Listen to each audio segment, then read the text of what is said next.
Na verdade, estamos aqui para ouvir os palestrantes, então eu vou anunciar primeiro os 3 palestrantes, depois a gente vai começar com a palestra da professora Joana Setzer, depois o professor Michael Burger e, finalmente, vai fechar o congresso o ministro Luiz Roberto Barroso. Bom, a professora Joana Setzer tem um currículo aqui invejável, professora associada no Grantham Research Institute of Climate Change and Environment da London School of Economics and Political Science, a famosa LSE.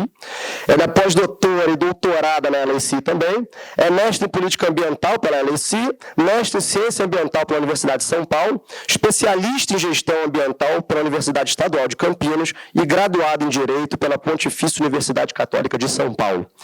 O professor Michael Burger é diretor executivo do Centro Sabin, o famoso Sabin Center, para Direito e Mudanças Climáticas, pesquisador sênior e professor de Direito na Escola de Direito da Universidade de Colômbia. É um estudioso amplamente publicado, palestrante frequente em conferências e simpósios e consultor regular para meio de comunicação, incluindo a New York Times, Washington Post, Newsweek, Time, Forbes, The Guardian e outras publicações. Anteriormente, Burger foi professor de Direito na Faculdade de Direito da Universidade Roger Williams, professor assistente no programa Loring da Faculdade de Direito da Universidade de Nova York, advogado ambiental do Escritório do Conselho da Corporação de Nova York, graduado na Faculdade de Direito da Universidade de Colômbia e na Universidade de Brown, mestre em Artes Plásticas pelo Programa de Escrita Criativa da Universidade de Nova York. Finalmente, o ministro Luiz Roberto Barroso, como todos sabem, ministro do Supremo Tribunal Federal, professor titular de Direito Constitucional da Universidade do Estado do Rio de Janeiro, UERJ, mestre em Direito pela Universidade de Yale, nos Estados Unidos, doutor e livre-docente pela UERJ, pós-doutor pela Universidade de Harvard, senior fellow na Harvard Kennedy School, conferencista visitante da Universidade de Poitiers, na França, autor, dentre outros, do curso de Direito Constitucional Contemporâneo. Então, sem mais delongas, vou passar aqui a palavra para a professora Joana Setzer, que vai falar sobre litigância climática.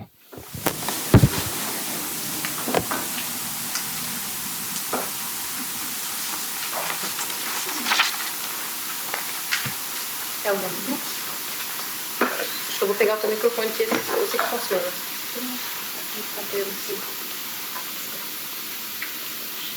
Esse aqui acabou a bateria.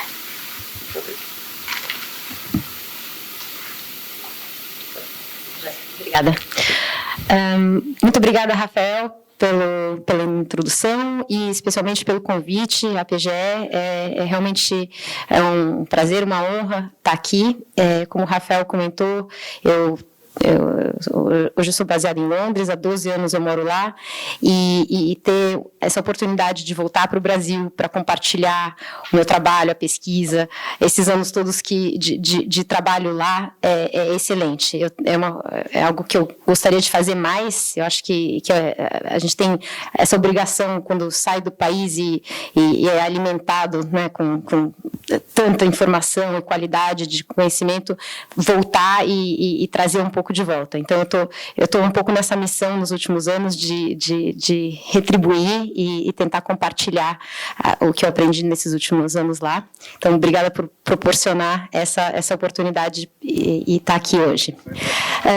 Então, o tema que eu vou apresentar hoje é um tema que eu tenho trabalhado, como eu disse, nos últimos anos, e que tem evoluído muito, a discussão acadêmica e também a prática da litigância climática.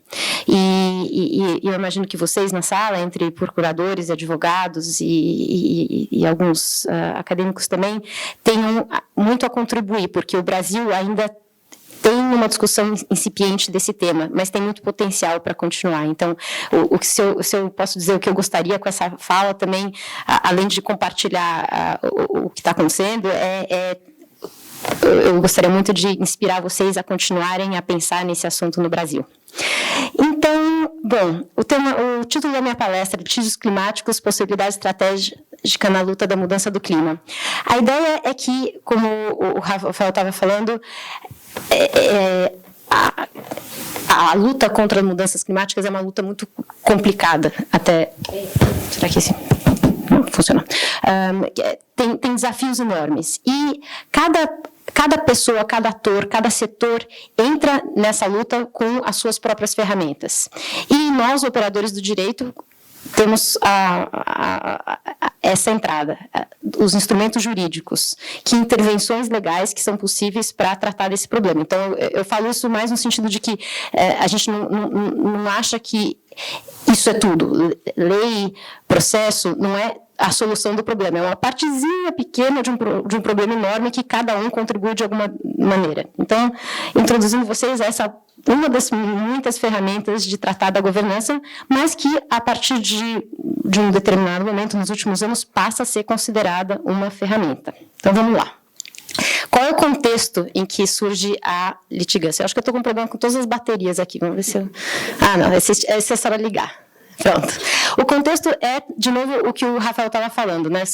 Não sei se alguns de vocês já teve numa dessas conferências do clima, nas COPs, ou teve contato com o regime, o direito internacional do clima, mas o que acontece é, de um lado, é um processo que leva anos e anos e anos, então faz algumas décadas que todo ano os negociadores, os chefes de Estado se encontram nessas conferências e passam dias, e dias significa dias e noites, brigando por uma vírgula no artigo, até chegar no último dia e eles tentam uma extensão.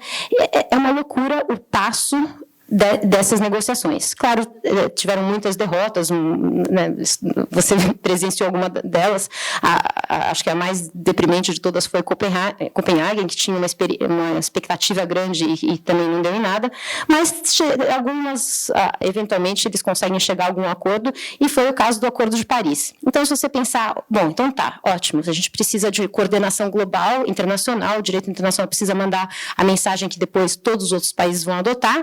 A gente, em 2015, chegou nesse grande avanço do Acordo de Paris, nessa foto você vê todos os negociadores muito felizes celebrando, dando as mãos, de que a gente vai fazer todo o esforço para manter a temperatura média global bem abaixo de 2 graus Celsius e, de preferência, limitar a 1,5, sendo que a gente já atingiu 1 grau de aumento com relação aos níveis industriais, pré-industriais. Então, ótimo, você pensa, legal, eles chegaram num acordo em 2015, a mensagem está clara.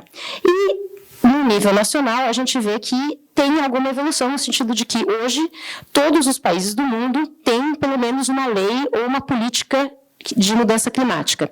E esse é um trabalho que a gente faz na London School of Economics, de monitorar todas as leis e políticas climáticas no mundo. É uma base de dados que é aberta, pública, todos vocês podem acessar, eu posso passar o site, mas se você colocar Grantham LSI, vocês vão ver, e vocês podem procurar, por exemplo, todas as leis que existem e políticas em El Salvador ou na Etiópia, que lidam com eficiência energética, que lidam com adaptação. Então, é uma base de dados que você busca por temas, tudo que existe no mundo. Então, você pensaria, bom, ótimo, essa combinação de mecanismos internacionais e legislação nacional, que pode ser tanto do executivo como do legislativo, a gente está resolvido. Podemos relaxar, porque esse pessoal está levando a gente na direção certa. O problema é que a realidade, infelizmente, não é bem essa. A realidade é que, e eu acho que a Greta sintetizou bem essa ideia, que todas essas folhas de papel e iniciativas e fotos em mãos dadas e seja lá o que for, não é o suficiente. Na verdade, o Brasil não é o único país do mundo que sofre do mal de que a lei não sai do papel. Muitas dessas iniciativas, muitos desses compromissos não saem do papel também. E a realidade é que a gente está muito atrás, e a UNEP, né, o braço de meio ambiente das Nações Unidas, publicou na última, antes da COP, um relatório que mostra que tem um gap, um buraco muito grande entre, mesmo que todos esses compromissos fossem atingidos, ou seja, que a gente está longe, ainda assim haveria um gap, um buraco entre o que a gente precisa fazer e o que está sendo proposto. Então, a gente efetivamente está longe do que precisa chegar. E como cada um reage a isso, eu acho que isso tem aumentado muito no mundo. Tem uma reação, uma indignação das pessoas com relação a disparate entre compromissos e ação. E essa foto eu tirei em Londres no verão. A cidade parou com o Extinction Rebellion. Eles realmente tomaram conta das ruas, das pontes, e foi uma manifestação muito bonita, no sentido que era pacífica, e as pessoas cantavam e brincavam com os policiais, e isso teve, no Reino Unido, um impacto até grande. Se falava muito na mídia, os membros do parlamento acabaram ouvindo algumas dessas requisições, enfim, teve um impacto, mas isso é muito localizado, é Londres, Reino Unido, e não é longe de ser o mundo todo. No mundo todo, o que a gente tem visto são essas greves, as Friday Strikes, né, de crianças que estão indo às ruas, que estão pedindo aos seus políticos, membros do parlamento, tomarem ação. Essa mobilização tem tido também um impacto grande, mas, de novo, o que sobra para nós, advogados, operadores do direito, fazermos? E aí a gente entra na questão da litigância, que nesse slide eu gosto de colocar isso porque não é só para advogado, não é só advogado que está pensando em entrar com ações judiciais trazendo a questão climática para as cortes. Essas fotos, o primeiro é o Jeffrey Sachs, que é um economista muito conhecido, também de Colômbia, que teve na LSI uns 2 anos atrás, para apresentar a proposta dele de como resolver, chamava a Proposal for Climate Justice, né, como resolver a questão da justiça climática. Ele não tinha publicado nada sobre esse assunto até então, e eu estava muito curiosa. Então, eu fui na apresentação dele para ver, vamos ver o que o Jeffrey Sachs propõe como solução para a crise climática. E essa citação foi como ele começou a fala dele. E eu fiquei muito impressionada. Eu não imaginava que um economista fosse falar que a solução não é o mercado, a solução é alaguem as cortes com ações judiciais. E ele passou a apresentação inteira dizendo que esse era a única solução que ele via hoje possível para fazer os governos e as empresas mudarem o comportamento e passarem a fazer alguma coisa. Então, eu já fiquei bastante surpresa que um economista tinha abandonado o mercado e olhando para essa outra alternativa. E a mesma coisa a gente vê com o James Hansen, que é um cientista americano que foi o primeiro aí à Casa Branca para falar, olha, mudanças climáticas existem, a gente precisa regulamentar. Então, ele é um cientista americano muito importante que você pensaria, bom, como um cientista ele é mais preocupado com acompanhar o que acontece na ciência, explicar e tal, mas não, o James Hansen também, de uns anos para cá, começou a falar que ele acha que a única solução é entrar com ações judiciais, especialmente contra os maiores emissores, e essa foto que até eu tirei na COP em Bonn, ele está sentado do lado da neta dele, que é uma das autoras daquele caso famoso Juliana versus USA, que é um caso que está em andamento ainda nos Estados Unidos. Então, ele tem apoiado muito essas ações, ele apoia dando às vezes, desculpa, meu português dá umas falhadas, mas dando os argumentos científicos, mas ele também está diretamente envolvido nessas ações. E essa terceira foto é uma notícia que saiu no jornal 2 semanas atrás, eu não sei se vocês ouviram falar, mas uma organização não governamental inglesa conseguiu uma grande vitória nas cortes inglesas, que são cortes muito conservadoras, muito mais do que vocês podem imaginar. Geralmente, as cortes brasileiras comparadas com aquelas são assim, completamente avant-garde, e o que aconteceu finalmente foi que uma corte inglesa entendeu que o processo de licenciamento da expansão do aeroporto de Heathrow, um dos maiores aeroportos da Europa, não seria autorizada porque não foi considerada a questão das emissões, e que as emissões que resultariam da ampliação do aeroporto não são condizentes com os compromissos que a Inglaterra assumiu com o Acordo de Paris. Então, a gente vê como, efetivamente, as cortes começaram a mudar o rumo da política e das decisões que são feitas em diversos países, inclusive muito na Europa e no resto do mundo. Muito bem. Então, como a gente define, né? Eu dei um panorama geral para vocês, mas vocês vão perguntar, mas o que é litigância climática? O que é um litígio climático? Como se define? E, claro, tem uma questão metodológica complicada. A gente pode discutir que essa definição ela não é ampla o suficiente ou ela é ampla demais, e tem muita gente que já passou tempo discutindo. Mas essa é mais ou menos a definição que tem sido aceita ultimamente e que diz o seguinte: então, litigância climática ou climate litigation são as ações que requerem do Poder Judiciário, então pode ser ações judiciais ou de instâncias administrativas, podem ser processos administrativos também, decisões que expressamente abordam questões, fatos ou normas jurídicas relacionadas, em sua essência, às causas ou aos impactos das mudanças climáticas. Muito bem, então vocês diriam, mas espera aí, mas na verdade, se a gente pensar nas causas e nos impactos das mudanças climáticas, tudo tem praticamente uma causa, uma relação. Qualquer financiamento, qualquer questão financeira, qualquer questão de qualquer prédio ou casa que você construa, qualquer coisa, uma questão de saúde, uma questão de impostos, tudo teria uma relação climática. Então, será que toda a jurisprudência a gente considera climática? Não, a gente não consegue fazer isso, até porque a gente perde conta do que é, e a decisão foi de que a questão climática tem que estar expressa e ser, de preferência, essencial, de alguma maneira, ao caso. Então, é claro que vai ter uma variação grande, tem alguns casos que não vão entrar a fundo, nem na ação que é proposta, nem na decisão que é dada, mas tem alguns casos que vão ter essa questão central. E eu vou tentar tratar um pouco dos dois e colocar para vocês que os dois têm a sua importância e que há também limitações no fato de que a gente não tem uma noção de todas as ações no mundo. Então, tem claro, limitações. Eu chego lá quando eu for falar da nossa base de dados. O que eu gostaria já de ressaltar é que, e vocês sabem muito bem disso, mas quando eu falo para um público que não é de advogados, eles têm, às vezes, uma impressão de que, se a gente fala em litigância climática, são só as ONGs trazendo ações contra o governo, né? Porque isso que é o modelo que se vê mais na Europa. Eu falei, bom, gente, não é bem assim. Não qualquer um, mas uma ação judicial pode ser trazida, por exemplo, por uma empresa contra um indivíduo, por empresas contra o governo. Então, vai em todas as direções e em vários níveis. Então, isso pode acontecer, né, dependendo do sistema de cada país, mas tem cortes estaduais, tem cortes federais, tem cortes internacionais. Então, é uma discussão que pode envolver diversos atores em diversos níveis.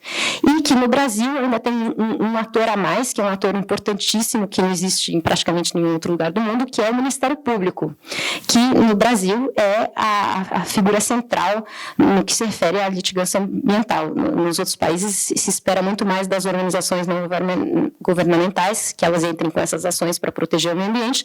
No Brasil, o Ministério Público tem, nos últimos, desde a Constituição, exercido um papel essencial. Então, quando eu apresento um pouco o trabalho do Ministério Público, o tipo de ação que o Ministério Público pode ingressar no Brasil, fora do país, as pessoas ficam muito impressionadas que tenha um órgão que tenha tanta independência, que pode entrar com ação contra o governo, que pode entrar com ação contra todo mundo para defender os direitos difusos.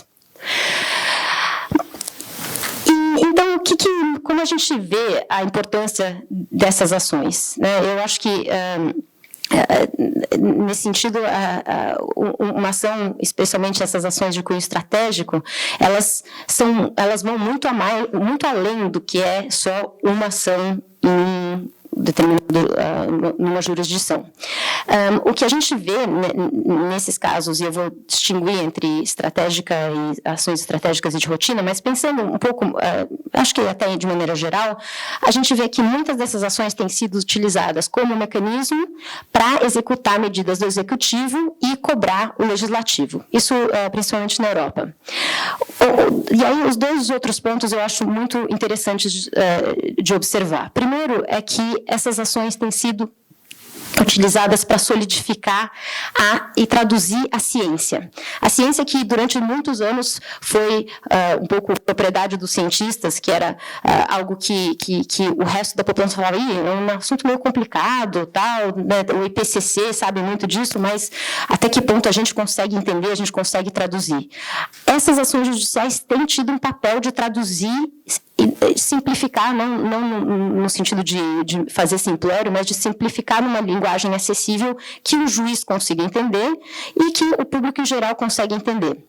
Então, para mim, o caso mais interessante assim, de didática que a litigância climática teve é o caso, não sei se vocês já ouviram falar daquele fazendeiro, Saul Luciano Luia, que é um fazendeiro que mora num vilarejozinho pequenininho nos Andes peruanos e que entra com uma ação contra a maior empresa de energia alemã, a RWE, alegando que o fato dessa empresa ter emitido durante tantos anos gases de efeito estufa resulta num dano que ele sente no vilarejo dele com o derretimento de um glaciar que vai alagando, vai aumentando um lago que existe a montante do vilarejo e que, num determinado momento, esse lago vai alagar todo o vilarejo.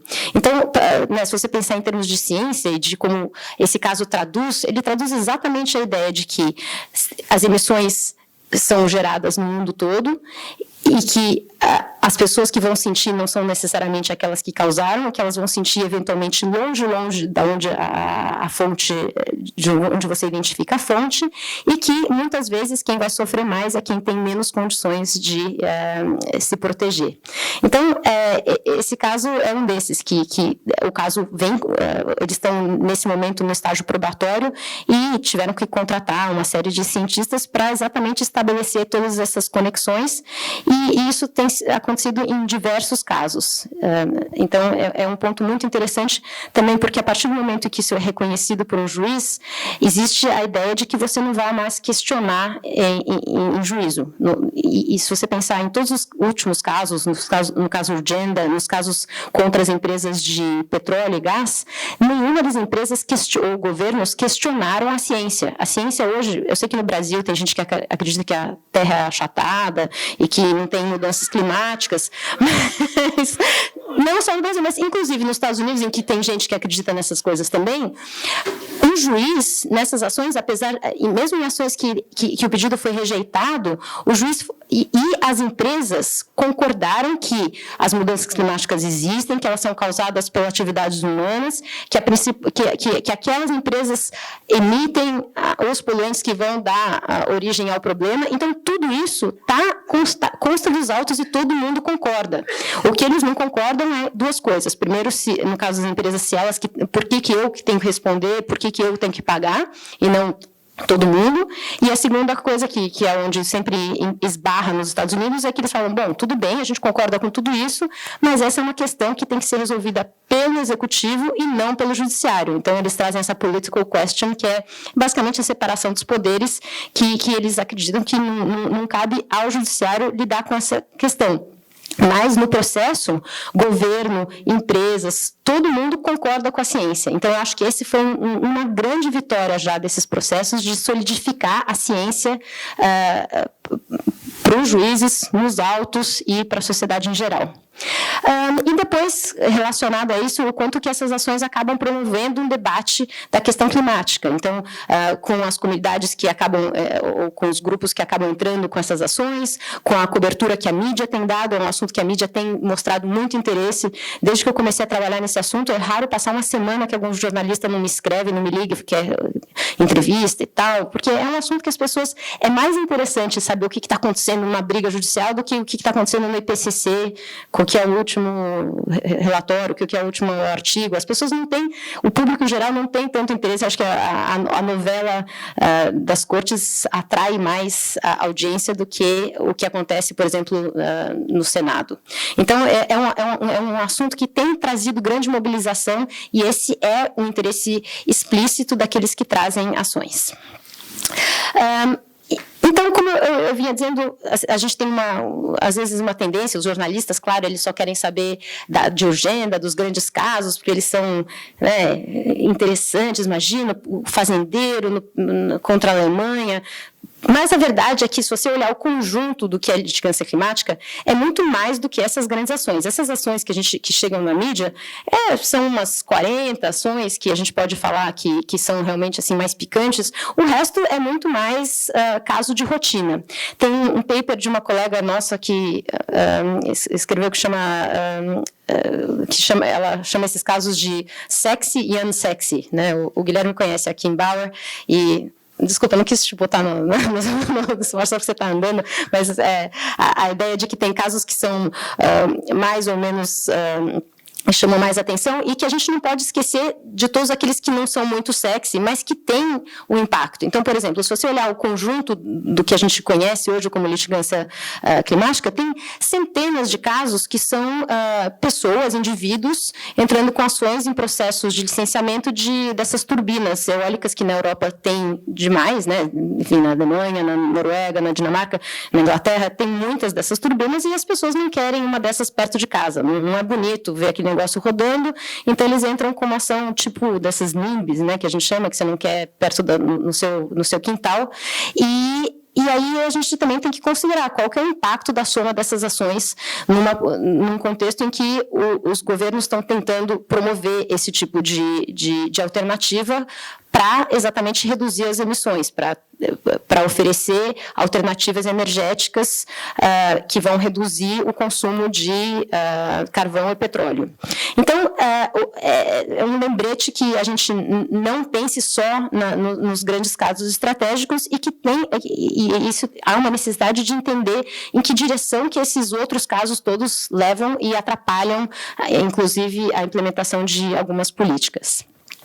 Mas a gente chega, então, nos casos estratégicos, que eu não quero também, que eu quero que a apresentação seja mais animada, não vou ficar falando só dos casos desinteressantes, vocês vão dormir, eu quero falar dos casos interessantes. E quero falar, então, da litigância estratégica. A gente começou falando o quanto que a questão das mudanças climáticas é uma questão difícil, desafiadora, né? Vocês já devem ter ouvido esse termo wicked problems, que são os problemas maiores do que a gente dá conta, e a gente está vivendo um agora com o COVID, mas as mudanças climáticas têm sido... Todo mundo concorda que é um problema que é muito difícil de lidar. A boa notícia é que, com relação à litigância climática, não é tão difícil identificar quem que devia estar, para quem que a gente devia destinar a atenção desses casos. Então, quando você pensa em entrar com uma ação, acho que a primeira questão é quem que causou o problema e quem que vai resolver o problema. Ou, em geral, né, quando a gente tem um problema, essas são duas perguntas meio óbvias de fazer. Quem causou essa confusão? Quem resolve a confusão? E a resposta, como eu disse, é simples. A resposta é bem simples. Quem causou a confusão? Teve, em 2014, um paper que foi publicado por um cientista que chama Rick Heady, que basicamente fez uma análise de todas as emissões das empresas de petróleo, gás e cimento, que são os maiores emissores, desde a Revolução Industrial até hoje. E o que ele descobriu é que um grupo identificável de menos de 100 empresas responde por 2/3 das emissões globais. É bastante, é bem mais do que a metade, e é um grupo pequeno de empresas. Então, com isso, a primeira resposta de quem causou essa encrenca, a gente tem uma resposta relativamente simples. E depois, quem resolve essa encrenca? A resposta, de novo, relativamente simples.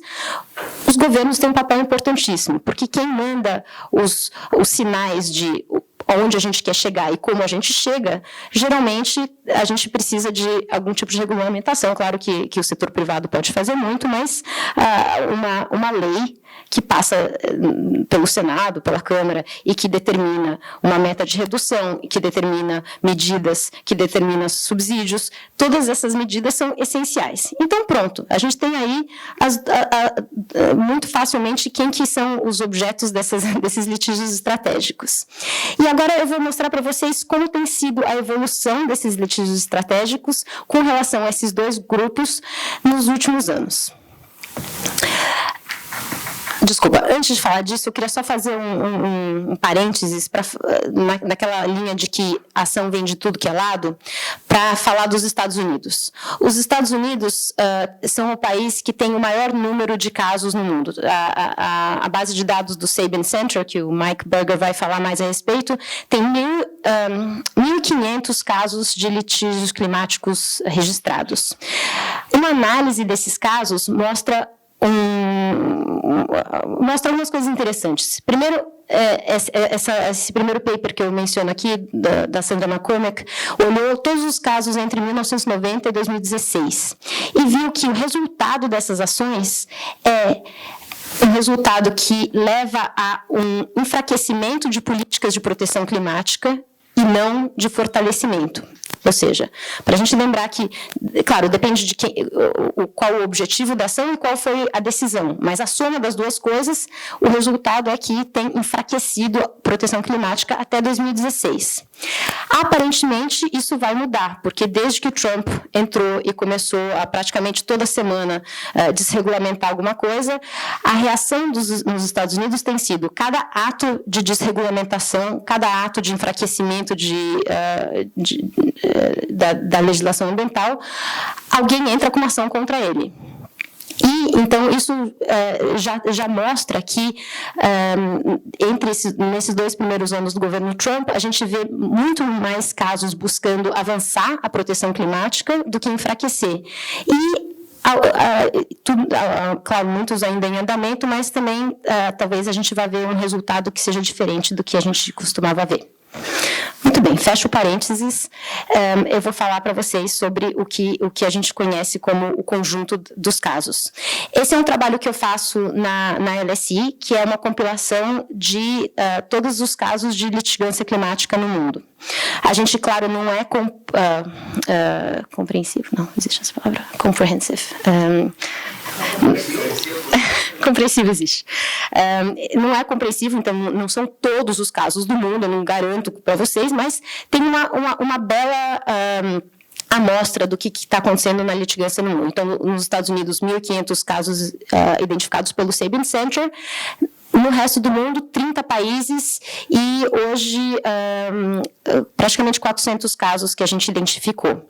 E com essa base de dados eu faço a minha pesquisa, eu publico algumas policy papers, então esse foi um que foi publicado no ano passado, que a gente agora está trabalhando no update dele, que vai sair em julho desse ano, e com isso a gente tenta mostrar para o mundo o que está acontecendo na questão da litigância climática, e algumas dos trends, né, do que vai acontecer no futuro.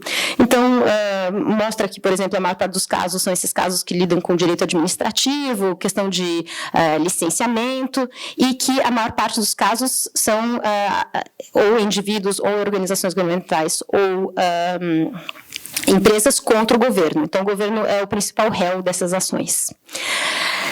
Vamos, então, agora, como eu prometi para vocês, entrar na questão dos litígios estratégicos. Contra o governo, o que eles tentam fazer? Tentam chamar os governos a cumprir com seus compromissos de adaptação e mitigação. E contra empresas, reparação de danos sofridos ou uma melhor gestão de riscos climáticos. E agora eu vou ilustrar isso com casos para vocês terem uma ideia melhor do que eu estou falando. Os primeiros casos que a gente tem na nossa base de dados são da década de 90. 1994 foi o primeiro caso na Austrália, 1992 nos Estados Unidos, e entre a década de 90 e 2015, não acontece grande coisa no mundo da litigância climática. Então, eu falei que o Brasil ainda está para entrar, o Brasil já vai entrar numa fase que é a segunda fase. A primeira fase já passou, a gente, né, leapfrog, que fala, pulou aquela, a gente já entra na fase, nessa atual, que é uma fase muito interessante.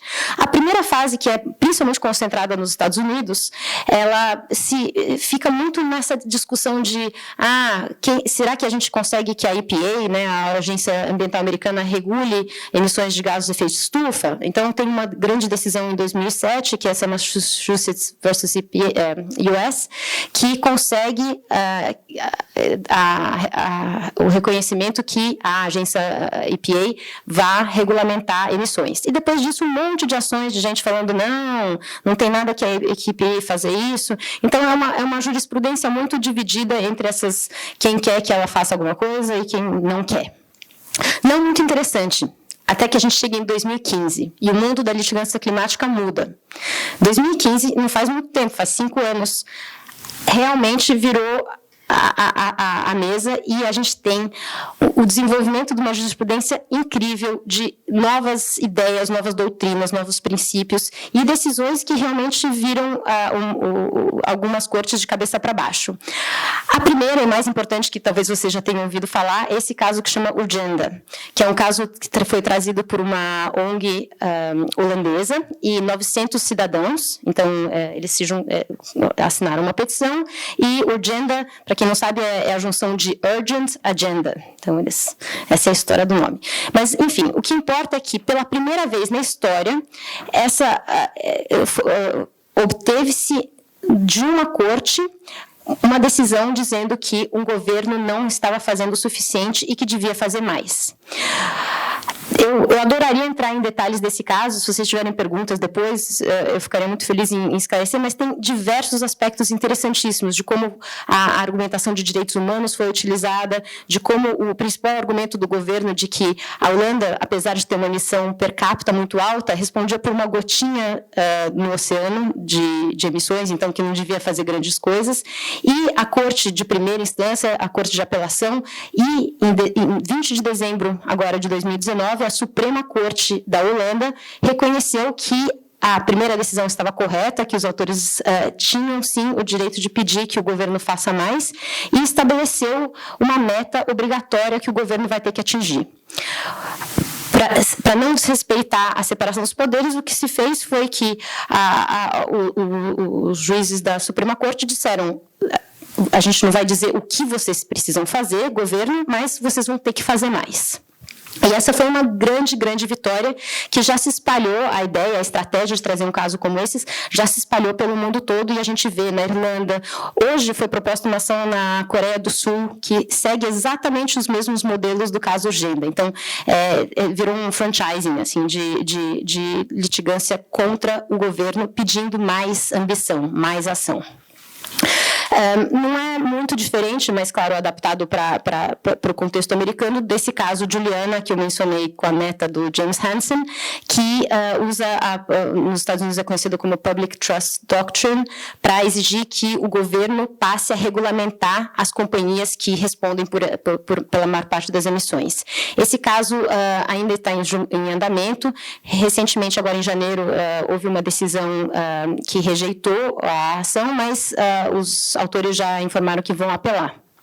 E o terceiro caso que eu coloquei aqui é o que eu mencionei também, da Plan B Friends of the Earth contra o aeroporto de Heathrow. Isso foi 2 semanas atrás que eles obtiveram essa vitória. O governo já disse que não vai apelar, e quem vai apelar aparentemente é o aeroporto de Heathrow, mas em princípio significa que a partir de agora, na Inglaterra, nenhuma grande obra pode ser autorizada sem considerar qual o impacto daquela atividade em termos de emissões e como eles pretendem compensar por essas emissões.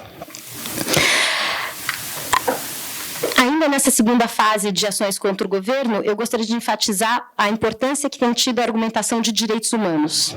E isso tem sido um ponto que tem sido essencial e uma estratégia que muitos dos litigantes têm utilizado cada vez mais, e eu imagino que vão utilizar mais. E o que se busca aqui é mostrar que a questão climática é uma questão de direitos humanos, que protegendo o clima você protege o direito à vida, e que não fazendo e não regulamentando, não implementando as suas políticas climáticas, você está, na verdade, violando o direito à vida, o direito à saúde, o direito à água, e assim por diante. E a gente vê esse tipo de argumentação investigação naqueles casos que eu já mostrei, mas também nesse importante precedente no Paquistão, que foi também um caso trazido por um fazendeiro e estudante de direito, não sei como ele fazia as duas coisas, e ainda entrou com uma ação que foi bem sucedida, na qual o juiz da Suprema Corte do Paquistão não só concordou que o governo devia implementar melhor a política nacional de mudanças climáticas do Paquistão não estava fazendo, mas como ele mesmo montou um comitê, sentou no comitê e só saiu de lá quando ele viu que tinha condições de implementar a política. Então, se a gente tem um pouco de medo de separação dos poderes, nesse caso é um pouco um choque, mas foi um juiz que, inclusive, ele teve na LSI o ano passado, e ele falou, eu não gosto quando me chamam de juiz ativista. Eu fiz o que eu achei certo. Era uma barbaridade o que estava acontecendo. Então, ele foi lá e sentou e trabalhou. Então, é um caso interessante. O segundo caso é um caso que eu acho que é importante para a gente no Brasil prestar atenção, porque tem muitas similaridades, é um caso que foi trazido na Colômbia, por um grupo de jovens contra o governo, porque o governo não está reduzindo o desmatamento na Amazônia colombiana como tinha se comprometido. Esse caso foi além, e houve um reconhecimento, inclusive, de que, além do direito à vida, da proteção do direito à saúde, a floresta teria que se respeitar o direito da floresta de existir. Então, a jurisprudência latino-americana, às vezes, até vai um pouco além e chega muito próximo desse reconhecimento dos direitos da natureza. Esse último caso é um caso interessante que teve uma decisão agora 2 semanas atrás também de esse senhor que mora na ilha de Kiribati, uma ilha que já está começando a desaparecer e que as pessoas estão sendo forçadas a se deslocar e que pediu asilo na Nova Zelândia. O governo da Nova Zelândia não aceitou, ele peticionou a Comissão de Direitos Humanos das Nações Unidas, que reconheceu que as mudanças climáticas vão trazer esse tipo de problema, que países vão ter que considerar a possibilidade de aceitar refugiados climáticos, mas que não haveria necessidade imediata de aceitar ele, porque ele ainda teria alguns anos antes que a ilha submerja completamente.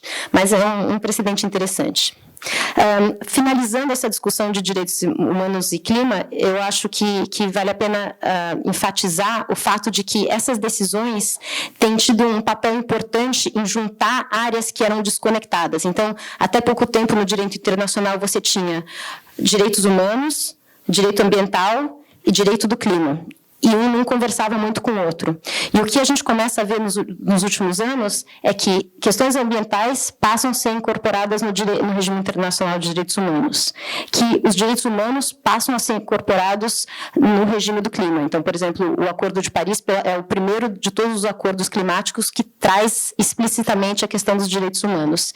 E que, como uma fusão disso tudo, a gente vê um movimento de esverdeamento de direitos humanos, Greening of Human Rights, no qual litigantes e cortes e organizações internacionais passam a reconhecer a degradação ambiental e as mudanças climáticas como uma violação ao direito à vida, à saúde e à família, como eu mencionei que aqueles casos já fizeram. Muito bem? Ok, desculpa, estou falando um monte. Como eu estou de tempo? Não. Ok. Eu estou negociando aqui. 10 minutos, eu vou correr um pouco. Mas, como vocês podem ver, é um assunto que eu acho interessantíssimo. Eu posso continuar até o final do dia. Mas, vamos lá. Eu vou correr um pouco aqui na parte das ações de direito privado. Ações contra as empresas de petróleo conhecidas como carbon majors. Lembrem, aquele grupo das empresas que eu mencionei. A primeira fase não deu certo. Algumas ações, por exemplo, essa que foi ingressada por sobreviventes do furacão Katrina, em Nova Orleans. Esse terceiro caso, o caso de Kivalina, moradores dessa península no Alasca que também estão sendo forçados a se relocarem, e nenhum desses casos teve sucesso. Eles todos emperraram ou na questão de standing, de direito de agir, que nos Estados Unidos é mais restritiva, ou na questão do nexo de causalidade, ou, em geral, nessa questão da political question, de não poder o judiciário se manifestar sobre temas que deviam ao entender deles, ser competência do Executivo e Legislativo. Então, alguns anos de casos que nenhum deu certo, mas isso começa a mudar. A gente não tem ainda nenhum caso de sucesso, mas tem indícios de que a questão de que a coisa vai mudar pelo seguinte. Primeiro, como eu disse, a ciência e o entendimento e o conhecimento que a gente tem sobre o assunto tem evoluído muito, não é? Realmente faz uma diferença você ter uma publicação como aquela que eu mencionei, que é capaz de alocar quanto por cento cada uma daquelas empresas responde pelo total de emissões. Com base nesse tipo de pesquisa, imediatamente houve o ingresso dessa petição de sobreviventes do furacão Yolanda, que matou mais de 6 mil pessoas nas Filipinas, contra os carbon majors, dizendo que a continuidade da atividade dessas empresas e das emissões delas decorrentes constituem um atentado à vida e mostrou, e esse é um caso que está prestes a ser finalizado, mas ele junta a questão de direitos humanos, responsabilidade empresarial e clima. Ok, então você tem uma lista de empresas e a lista de quanto cada uma contribuiu, mas isso não é suficiente para dizer o quanto que elas devem responder por um dano específico. Para resolver essa questão, alguns cientistas têm trabalhado nessa área que chama ciência da atribuição. Esses cientistas já estavam fazendo esse tipo de pesquisa de qualquer jeito. O que acontece é que eles começam a escrever de uma maneira que pode ser utilizada nas cortes. E isso é uma grande mudança. Então, no caso do fazendeiro peruano que eu comentei, exatamente como você fala, então, que não só a RWE emitiu X% de emissões, mas que aquele dano tem alguma relação com a empresa. É nesse momento que entram as pesquisas nessa área de ciência da atribuição. E depois, continua-se tentando utilizar as estratégias que se utilizaram na litigância de asbestos e tabaco, que desde o início foi uma tentativa que se fez, não deu certo a princípio, mas, de novo, o conhecimento tende a ajudar. Esse paper que vocês veem aí é um paper que foi publicado por um grupo de pesquisadores de Harvard, que fez uma pesquisa entre a década de 70 e hoje, e que mostra que essas empresas sabiam muito, muito bem, desde a década de 70, o que o produto deles causaria de impacto. E que não só eles sabiam, como eles esconderam, e não só que eles esconderam, como eles promoveram uma campanha de desinformação.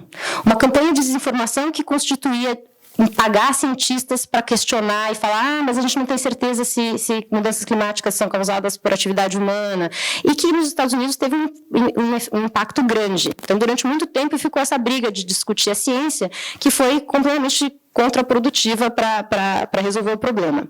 Com base nesse tipo de trabalho, existe uma série de ações que vêm sido propostas não só por ONGs contra as empresas, mas por cidades e estados americanos, dizendo que vocês mentiram para todo mundo e agora quem vai pagar o preço somos nós. Então, muito similar ao que aconteceu no caso do tabaco, que foi um game changer quando os governos passaram a entrar com as ações. A gente vê isso acontecendo hoje com diversas cidades e estados americanos entrando com ações judiciais contra essas empresas, Chevron, Exxon, Shell e etc.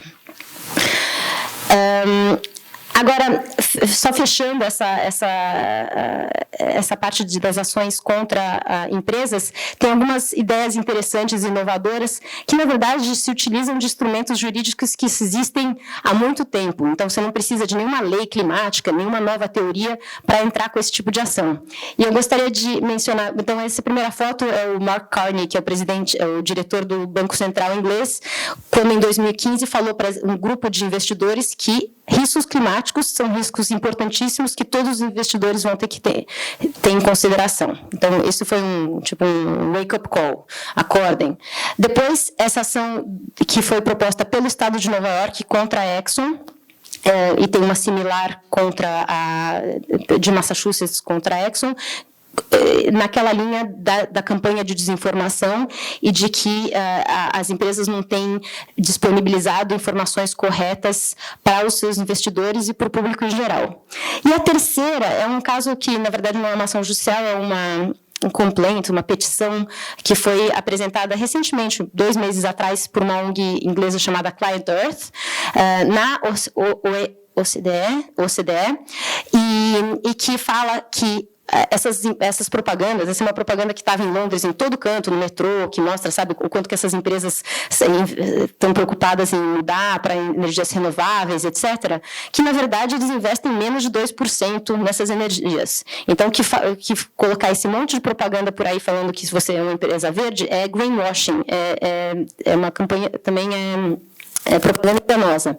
E a proposta deles é que em todos esses posters tenha, como a gente tem na caixinha do cigarro, sabe, aquela foto que dá medo, tal, umas coisas horríveis, que tenha esse tipo de sticker dizendo, nesse caso, fossil fuels causes climate change. Então, que tenha esse tipo de nas propagandas. Agora, eu tenho 5 minutos para acabar, e para acabar eu falei do resto do mundo, eu vou tentar trazer um pouco essa apresentação para o Brasil e provocar vocês a pensarem o que pode ser a litigância climática no Brasil. Então, muito bem, a gente viu na Europa, nos Estados Unidos, tem muita coisa acontecendo, em alguns outros países, o que está acontecendo no Sul? E o que a gente precisa para tropicalizar a litigância climática? O que faz sentido aqui? Faz sentido falar só sobre clima ou faz sentido tratar de problemas que a gente tem, por exemplo, o desmatamento, que, claro, tem tudo a ver com clima, mas não falar sobre clima na ação? Então, tem uma série de questões que a gente identifica e que eu comecei a trabalhar num paper que eu publiquei ano passado, que chama Climate Litigation in the Global South, no qual eu falo de um lado, existem problemas estruturais, claro, em muitos desses países, e esse é um trabalho de uma organização que chama Global Witness, que mostra quantos environmental defenders, pessoas que protegem o meio ambiente, morreram no ano passado tentando proteger o meio ambiente. E aí, lá em cima, não sei se vocês enxergam, Filipinas, Colômbia, Índia e Brasil. Então, dezenas de pessoas que são assassinadas por tentar proteger o meio ambiente. Então, eventualmente, trazer uma ação, não é preguiça que as pessoas que não entram com ações ambientais nesses países, elas efetivamente correm perigo de vida, além da falta de recursos, da falta de conhecimento técnico e científico. Uma coisa que o Ministério Público, por sorte, não sofre tanto, porque é uma organização tão forte que tem mais recursos do que a maior parte dessas outras organizações menores. Então, o que eu me perguntei nesse paper é quais são as semelhanças e diferenças entre essa jurisprudência do Norte e do Sul, como que no Sul é possível superar esses desafios e o que explica os sucessos e algumas decisões bastante interessantes e originais que foram já obtidas. Eu não vou entrar em grandes detalhes, mas isso aqui é só para falar que existe uma necessidade de... existem poucos casos e a literatura é limitada em analisar o que acontece no Sul. Então, de novo, um convite a vocês para pensarem, escreverem e contribuírem para essa discussão. E depois, algumas formas que a gente explica esse sucesso, entendendo, então, por exemplo, como é a questão do acesso ao judiciário, se você tem direito de agir, se você tem capacidade, se você tem recurso, qual é o arcabouço legal e qual a receptividade das cortes. Se a gente pensar no Brasil, a gente estava conversando isso na hora do almoço, a minha impressão é que no Brasil a gente tem todos os ingredientes para fazer o bolo, tem todas essas coisas. E a questão é por que a gente não tem feito esse bolo aqui, porque não existem ações ainda no Brasil estratégicas pelo menos com o tema climático, ou porque mesmo em outras ações que poderiam trazer essa questão não faz parte de maneira central ou pelo menos relevante ao caso. E eu termino agora com esse último slide, não é para fazer propaganda, mas um pouco mencionando esse livro que a gente publicou ano passado, que é a primeira obra que eu acho que realmente foi mais a fundo em entender o que é a litigância climática no mundo, o que pode ser no Brasil. Então, é uma discussão inicial, mas que começa, pelo menos, a questionar essa questão, com várias pessoas que contribuíram, e eu realmente acho que tem um material interessante. E depois pensar nas lacunas e questões que a gente gostaria de discutir. Então, eu termino realmente jogando essas questões para vocês, tentando entender por que não há mais casos, porque a gente também não pode esquecer que talvez tenham casos, mas a gente não está identificando eles como caso de litigância climática, mas talvez tenham motivos para isso, que a gente precisa tomar cuidado para não só focar nos casos de sucesso, porque, claro, que para chegar num sucesso tem pelo menos umas centenas de derrotas, e o que significa isso? O que são precedentes que são negativos? Será que isso é um desserviço? Será que é um problema? Então, pelo menos para a gente ter essa perspectiva de que existem sucessos e derrotas e tentar entender como medir o impacto, o que significa ganhar um caso, o que significa perder um caso, o que significa o risco de um litígio climático. Será que, por exemplo, essas empresas já estão mudando o seu comportamento porque elas consideram esse risco e que esse risco está aumentando? Essa é uma linha de pesquisa que eu tenho trabalhado mais ultimamente. Então, eu acabo um pouco com perguntas, mas realmente para ver se eu consigo que vocês ajudar vocês a pensarem também e como responder. Então, muito obrigada, desculpa ter me alongado e fico à disposição para qualquer perguntas. Obrigada.